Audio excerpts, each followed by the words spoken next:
dog. How are you? I'm doing good. How are you? I'm good, sir. I'm good, sir. This topic today, sorry when I joined late, No problem. but it sounds very interesting. It is interesting, bro. The good thing is we have backup on YouTube, so don't worry about that. Yeah. There's one thing that I just wanted to know, dog. There's this phenomenon. Yeah. And I think I'm not sure if it's a proven fact scientifically. Yeah.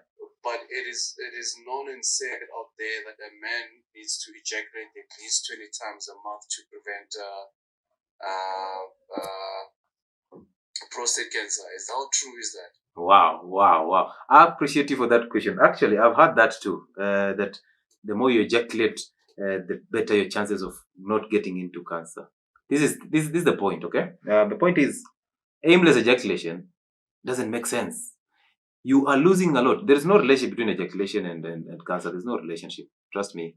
But the point is, you are losing out on so much that is even more than that cancer. Maybe you'll end up getting a low immunity that might cause proliferation of the cancer cells, but that doesn't make even sense.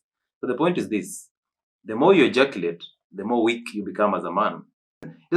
There's no reason why you should ejaculate if you don't want a child. So ejaculation was aimed at making a man, making a woman pregnant. The reason why people want to ejaculate is because they want to feel sweet, in quotes. But the sweetness is not in the ejaculation. The sweetness is in the orgasm. So men know they get an orgasm before an ejaculation. Now, why would you prefer an ejaculation which will get you into boredom, which will get you into wasted or wasting of the seed, which will get you into low immunity, and will require a lot of time and nutrients to synthesize new sperm? So why would you ejaculate if you don't want a child? It's true. Yes. Basically, focus on orgasms. If at all you have to do sex, and if at all you're married, and the woman has sex power, high sex power, because women as they grow older they become more hornier. Men as they grow older they tend to focus on their goals more than more than the sex. So it becomes the opposite. But the point is, there is no relationship between semen retention and cancer. There is no relationship. There is also no relationship between ejaculation and cancer. The only thing that can be linked there is when you ejaculate more, you wear off your prostate.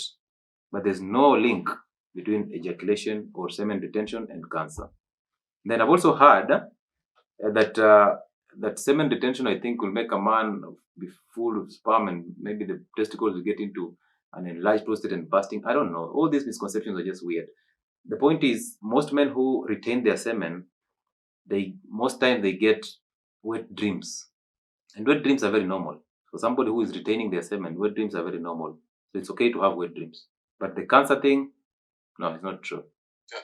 So my follow-up question now comes to the subject of then making, if you and your wife are trying to make a baby. Yeah. And you know that sometimes maybe the lady will set up or calculate their days of ovulation, or sometimes they'll say you need to have sex more frequent, and you can feel as a man that the more you ejaculate, the weaker it becomes and stuff like that. But they also tell you that if having more sex maybe every day, and I just heard when I just joined in when you were speaking about the sex getting, the semen's getting weaker and weaker. Mm-hmm. No, the sperm. The semen will always be there, but the sperm gets low sperm count and poor quality sperm. So how do you retain that? How do you make sure that you've got a higher sperm count to make a baby? Does that mean you abstain for a longer period of time so that you can accumulate the sperm count? That's a good question. Now, from the 1970s up to now, the sperm quality and sperm count has reduced by 50%. Can you imagine that? So that means men in the 70s, there's something they were doing right that we are not doing at this moment in time. And for you to have good quality sperm, number one, the diets, healthy keto diets. Carbohydrates are killers of the sperm. Sugar is a killer of sperm. Seed oils, and processed foods, these are killer of the sperm. The sodas, they kill the sperm. The soy products, they raise your estrogen, they kill the quality of sperm. So diet is very important. Go on a clean keto, which basically means vegetables, fat, and protein, and also the spices, and make them organic. Then number two, Do not ejaculate if you do not want a child. And if at all you want a child, do not ejaculate all the time. Listen, animals were designed to have a period when they are fertile, and that's the period when the female attracts the male most. So the point is, the male it's an instinct, it's like a connection. So there's always a connection. You'll easily know when a woman is ovulating because she's always in a mood, she's very jovial, her temperature is a little high, her voice thins. So all these are things that are actually intended to attract the man. So you'll easily know. So you do not have to ejaculate every day so that you're targeting her fertile window. You don't need to do that. And by the way, those people who have sex all the time and want to get a child very desperately, they hardly get the child. And then when now they have relaxed, boom, they are pregnant. So that's how it's designed. So you have bad diets that are killing your sperm. Then you are ejaculating aimlessly. So your sperm count and sperm quality is even lower. Your testosterone is lower. So how will you even make her pregnant, even if she's ovulating? You need an adequate amount of sperm in the semen for you to make her pregnant. Above all, men don't fast, and fasting boosts your testosterone. Then testosterone boosts your growth hormone and your sperm count, and even the sperm quality. So you need high testosterone. That means you have to start fasting.